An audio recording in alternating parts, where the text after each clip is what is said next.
listen, I'm just gonna cut to the chase with this video. I'm here to honour one of my favourite queens from RuPaul's Drag Race Down Under, and just one of my favourite drag queens in general, Miss Simone. And I'm going for a one-for-one recreation of the dress that she wore on her guest appearance on The Bachelor, because there's a lot of footage that I can draw reference photos from, because old mate Stanley would not let me take screenshots of RuPaul's Drag Race Down Under on my phone. So the YouTube video from The Bachelor it is. And once again, I thought I had more footage of this particular process than I actually do, but I decided to use an operetta head because I feel like out of all the dolls that I have, that's the one that kind of looks like art the most, and I really want this to sort of look like art. And I used an Ever After High Body because I really could not be arsed doing a colour change on a whole purple body. So as far as the indentations on her face go, however, I had to fill them in with epoxy and tried to sand them down, and I think I did okay. The footage that you're actually seeing is from my second attempt at doing this. The first one did not go well. At all. Now, I didn't want to do like a 50 layer colour change on the face with pastels, so I used Citadel Bone White spray paint to just immediately white out the face as much as I could. I think this gave all the pastels like a weird green undertone in some lights, but it was so much quicker, and I thought as well, because the face wasn't totally smooth where I had to fill it in with epoxy, that this would help sort of flatten that out a bit, and I think it did a little bit. But I just wish I had like a version of Operetta's head that didn't have, you know, the cutouts in her face. Now, when I was looking for reference photos for the face up specifically, I don't think I bothered looking for like a tutorial that Art had done on how to do her face, because I thought, well, it's going to be like a still image on the doll's face, so I'll just use one of the photos from Instagram. I kind of wish I hadn't done that. It was about, I don't know, probably the second last layer where I'd found a video on Facebook from some promotional things she did with a makeup brand that had a full tutorial on how she did her face. I wish I had that at the very start. I still think the face came out great. But I just wish I had slightly different reference to work off of.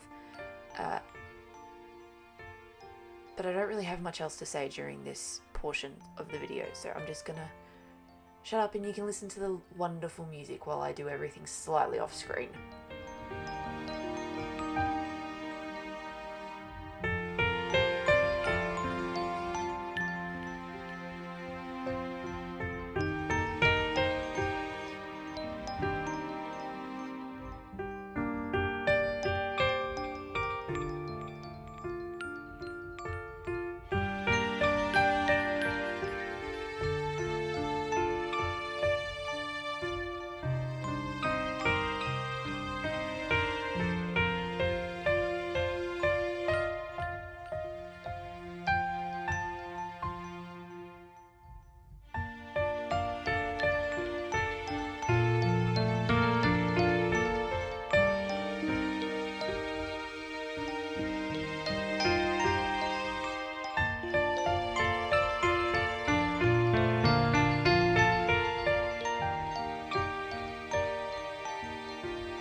with the face up mostly done, I decided to move on to the wig, or what was going to be a wig. But the wig cap was not working for me, so I gave up on that and decided to just style the hair directly onto the doll. And I've watched enough James Mansfield videos to know that when you've got hair with the kind of volume that this wig has, it's probably just a garbage bag with hair glued onto it. So that's what I did. I just got a ball of Glad wrap and I glued that onto the doll's head so I could style the wefts of yarn around it. And I didn't want to wait ages for glue to dry, so I just used like a quick dry super glue to glue these yarn wefts on. I also wanted something a little bit durable because I knew I was going to put these yarn wefts through a lot of heat and a lot of styling, so I wanted to make sure that they were stuck to the head. And knowing this yarn wasn't going to stay styled on its own, I used spray adhesive as like a substitute for hairspray. And I did a test strip before I did anything on the doll, and it actually worked out really well. The hair didn't get grainy, it doesn't feel sticky, it's not gross, it looks really cute.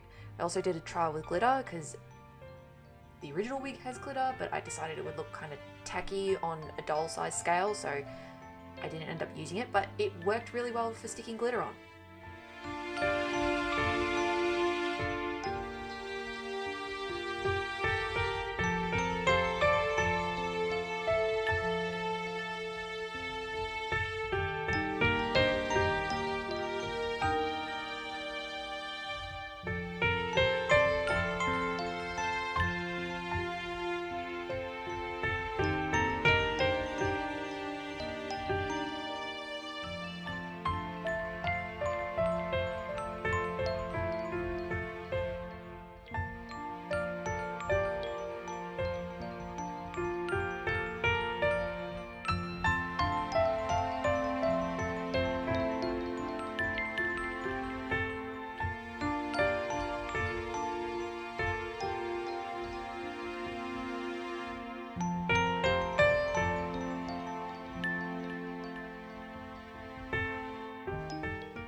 This was, once again, like very much a learning by doing process. So I didn't film most of making this wig because it was a nightmare to do, and I was using spray adhesive. There was glue everywhere. My phone is trashed. Like my touch screen is so textured from just the droplets of glue dropping down on it. But most of the colours that I used in the hair were like individual wefts that I made off the doll's head, sort of pre-curled before I put it on the head, and then sprayed it into place. So I would glue like the base of the weft onto the head, and then I'd use the spray adhesive to help it keep the curl and to put it in the exact spot that I wanted after curling it on a metal straw using a straight iron.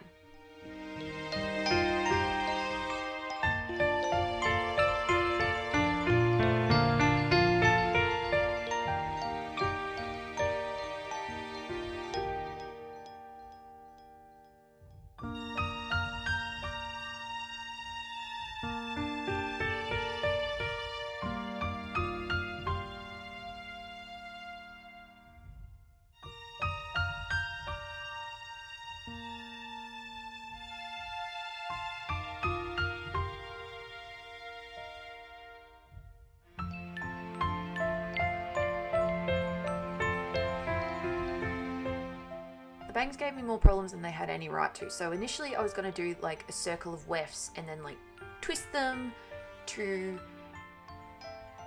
mimic the fringe, but that just wasn't working. It looked weird and clunky like at the front hairline. So what I did was I kept the back part of the bangs that I glued on, and then I like cut the glue bit off the wefts that I made and just glued the loose fibers to the hairline to kind of mimic a lace front wig and to help hide the holes from the doll's original hairline, and I think that turned out really well.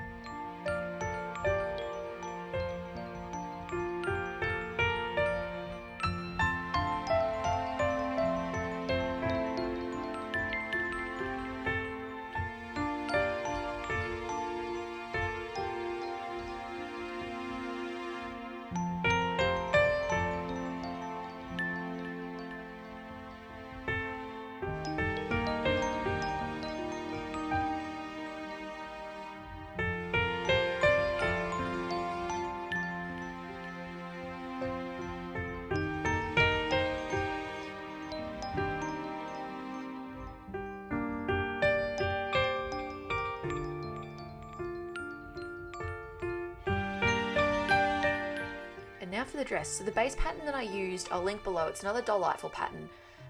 The only things that I needed to sort of figure out on my own were the lapels, which I cut the shapes out of and fabric glued the hems down, and then the sleeves, which I had to sort of got other shirt and sleeve patterns and hacked them up and tried different things until I got what I wanted. And I'm actually really proud of them. I love the way they sit on the doll. It's perfect. It's so cute.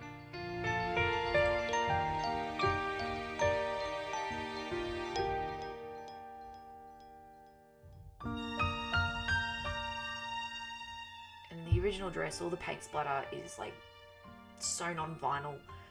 I don't have the time, money, or patience for that, so I just drew all the paint on in the relevant spots and then painted it on with acrylic paint. I was in half of mind about using gloss varnish to make them super shiny as if they were vinyl, but the only gloss varnish I have I don't like, and at the time that I was filming this, I was in lockdown. I was only allowed to leave the house to go to work, so I couldn't buy anything either. So I just had to work with what I have, and I think I preferred the matte look of it, to be perfectly honest.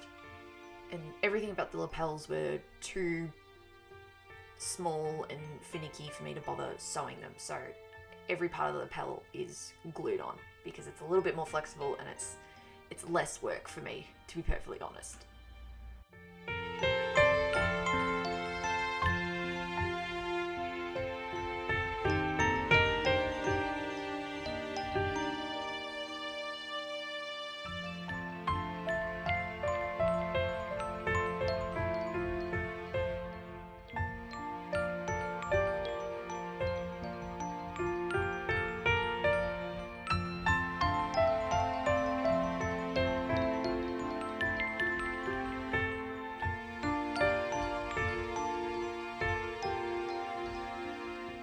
So none of the clothes designers at Monster High had ever heard of a plain stiletto. So the closest thing that I sort of had that I thought would suit this doll really well were these little Mary Jane looking things. And they have these drips on the bottom platform that I thought tied in really well with the shoes. So I painted the dress, not the shoes, that I thought tied in really well with the dress. So I painted the shoes red after cutting off the little Mary Jane cuff things, and then I sprayed them with Mr. Super Clear Matte Varnish, and then those paint drips on the bottom I painted in gloss varnish. I don't have the footage for any of that, but it happened. You'll just have to trust me on that. And the paint drip choker I used, it was like a shoulder cuff or like a long necklace for like a Batsy Clara or a Jane Boolittle, one of the two. So I cut the Velcro off that, cut it down to size, cut it out, and then glued the Velcro on after. I painted it purple. And it actually turned out a lot better than I thought it was going to be. I was so stressed I was going to have to try and make something out of PVA glue, which just would have been a nightmare. And I think this turned out really well.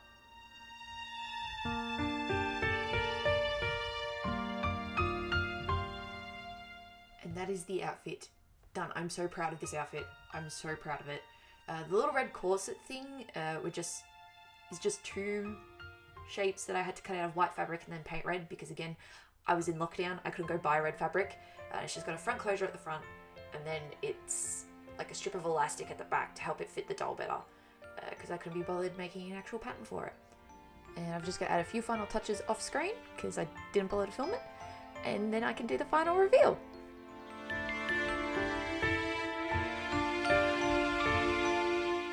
I cannot tell you how proud I am of this doll. I can't tell you how proud I am. This is the first time where I've modelled like a doll after a real person, and I'm actually really happy that it actually looks like Art Simone. It looks like a little doll version of Art Simone. It was looking a bit rough there at some points, and I was like, oh god, what am I doing? I've done it all wrong. But I'm really happy with how she's turned out in the end.